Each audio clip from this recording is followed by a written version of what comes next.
Clarification.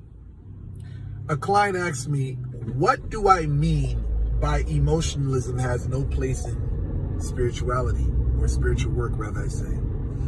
I say that, in a sense, because making decisions based off of finite emotions, petty, weak emotions such as jealousy, anger, hatred, malice, can put you in very fucked up predicaments. See, when you're not angry, you can think. It's like when you're making a business deal, you can think things out and say, okay, this is not beneficial for my future. But now if you are in a haste and you don't think, you can basically make a decision that will have consequences in the near future.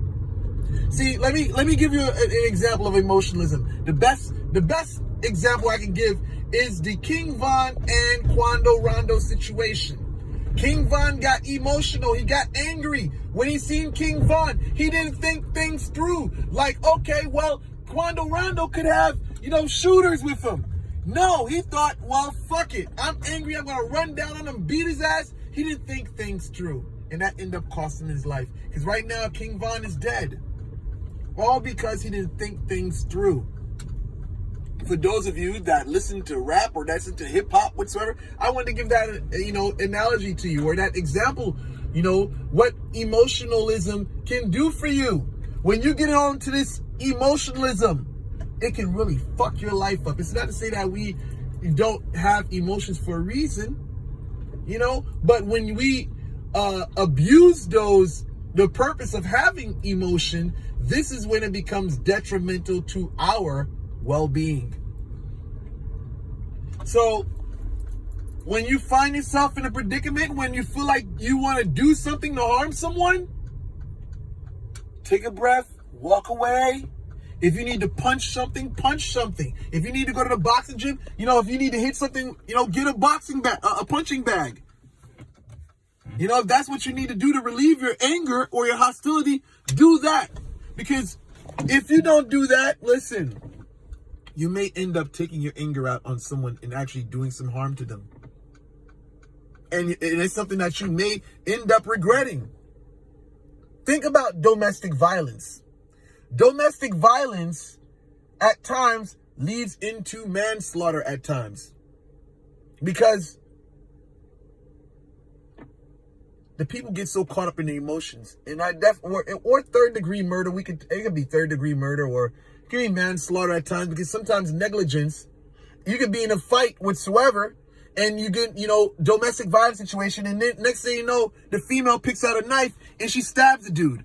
Or, the guy can get in these feelings and shit like that, and he go gets his gun and he basically tries to kill the woman.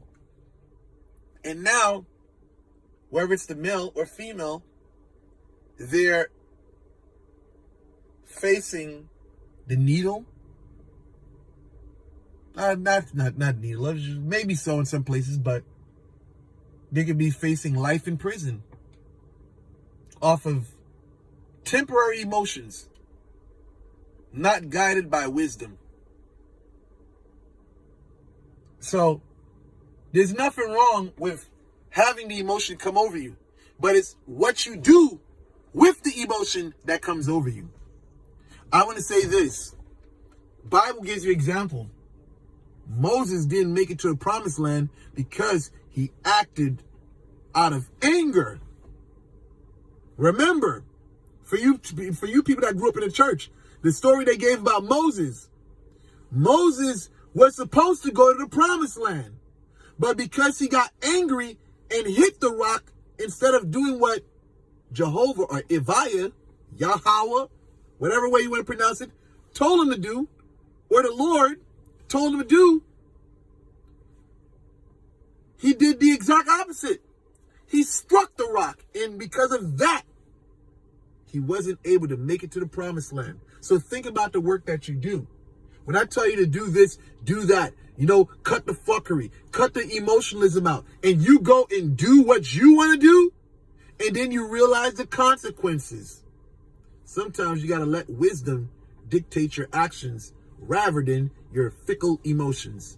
I'm out.